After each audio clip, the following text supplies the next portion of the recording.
日本の高齢者について考えたことありますか？マクドナルドのカウンターに60代の方がいたりとか、病院の受付、駐車場の交通整理とかされてますよね。これ、海外の高齢者と何か違うかなと思ったことありますか？韓国の方はこういうのを見てドン引きする場合があるんですよ。どういうこと？日本大丈夫？みたいになるんですね。なぜ衝撃を受けるのか、理由3つあると思っています。1つ目はですね、目に見える場所で普通に働いているってところ。2つ目は独立しているってこと。3つ目は趣味の数が多いってことです。韓国に19年住んできた僕が日本人には見えない韓国事情を話していきたいと思います。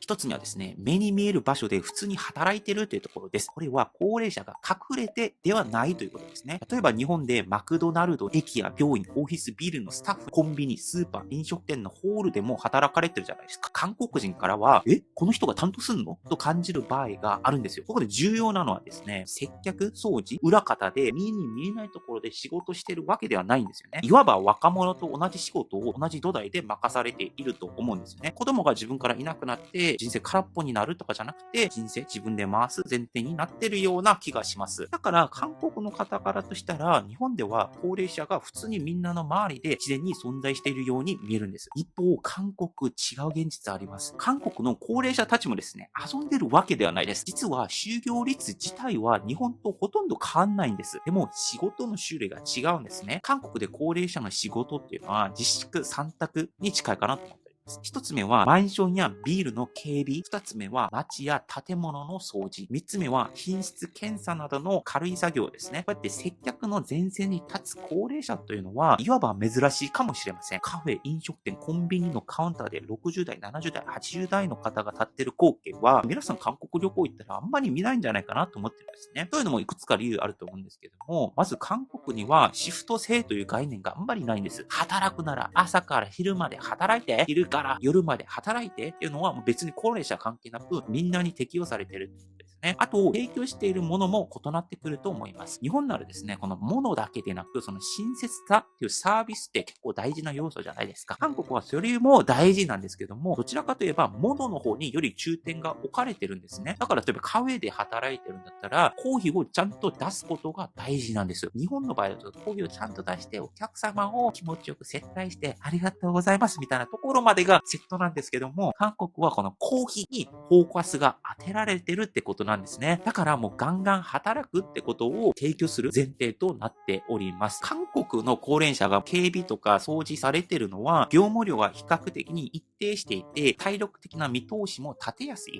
極めて現実的で合理的な選択だと思っております。ただそこにもう一段階上げて、このお金とか条件では測れないもの、例えばその人と関わる温度感とか、ありがとうと言われる瞬間とか、役割を任されているという実感、そうした無形の温かさも社会で用意されていたら、より美しい社会になるんじゃないかなというふうに思います。まず僕からですね、韓国に行ったら、ぜひ感謝の言葉を伝えていきたいと思います。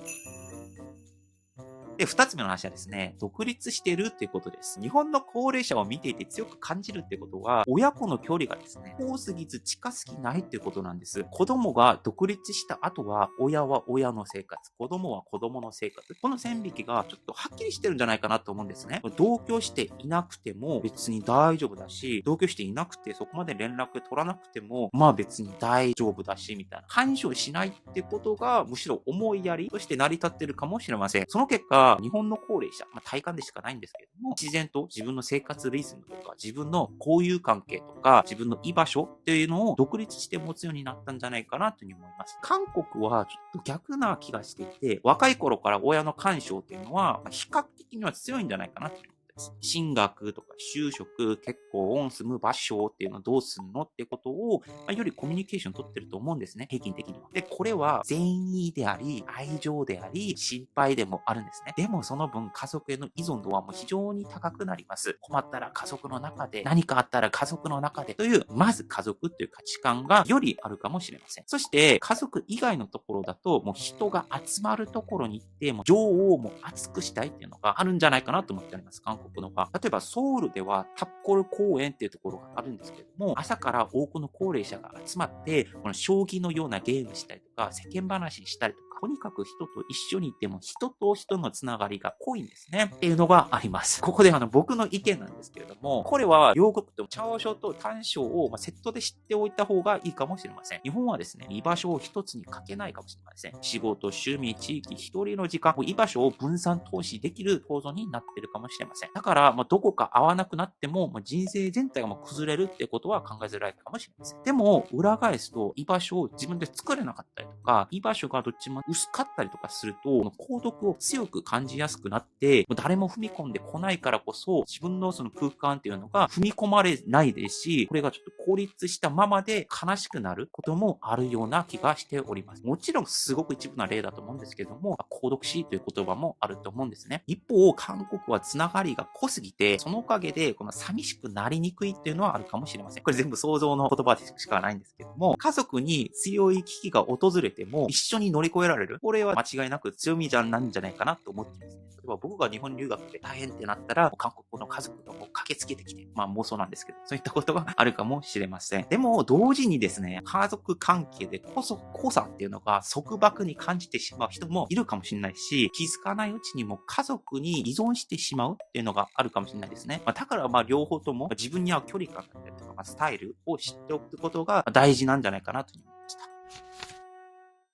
3つ目はですね、この趣味の数が異常に多いっていう感じがします。これは別に日本の高齢者だけの話ではないかもしれないんですけども、日本に来て趣味とか楽しんでること何ですかってことは、一つでは終わらないような気がするんですね。平均的には。趣味持とうとすれば2つ、3つ、4つ、5つ持てますよ、みたいな。例えば、週1回将棋してて、月1回登山してて、写真撮ることも好きですし、地域のボランティア、祭りの担当者とかもやってますし、家庭で野菜を栽培とかしてもいますみたいな。どれも自分の趣味があって、頑張りすぎてそれぞれの趣味楽しんでいますっていうことがあるかもしれないです。日本の方は。で、僕の草野球サークルにも60代の方も普通に野球されております。だからこうやって特別なイベントじゃなくて、気軽に楽しめるんですね。一方、韓国の高齢者の方に同じ質問をすると、返ってくる答えっていうのは、ある程度固定されてるかもしれません。例えば散歩とか、登山とか、ゴルフとか、若者だったらカフェとかネットフリ見るの好きですみたいな、ある程度ちょっと範囲というのが狭そうな気はしています。で、3つ以上ある人って聞くと、ほとんど手が上がんないかもしれないですね。だから、この一人で完結する趣味とかも、少なかったりとかして、周りの人と、外でやる趣味ってなったら、例えば天気とか人がいなくなったりとか、体力が落ちたら、そういった趣味できなくなるんじゃないですか。これがもうできなくなると、一気にできる趣味の数が減っていくっていうのがあるかもしれないですね。俺は、韓国の歴史とか文化の差もあるような気がしていて、韓国の状況的に、特に今の韓国の高齢者世代っていうのは、近代化とか経済成長で精一杯だった世代だったと思うんですね。働くこと、家族支えること、生き抜くことっていうのがあって、趣味を育てる余白がそもそもなかったかもしれないです。日本ももちろん経済成長の時期あったと思うんですけども、日本は割と早い段階でガーッと上がってきたじゃないですか。韓国はもう頑張って2000年代からどんどん上がるようになったケースだったので、もう割と比較的に最近だったような気がします。で、こうやってこういう文化とか趣味とか地域とか、体育インフラ系だって、ある程度その余裕を持ってからそういったところに目が向くんじゃないですか。だから韓国はそういったインフラが時代的な背景としてはちょっと遅れてきたんじゃないかなというふうに思っております。例えば野球場の話、東京で600カ所あるらしいんですけども、これだけでも韓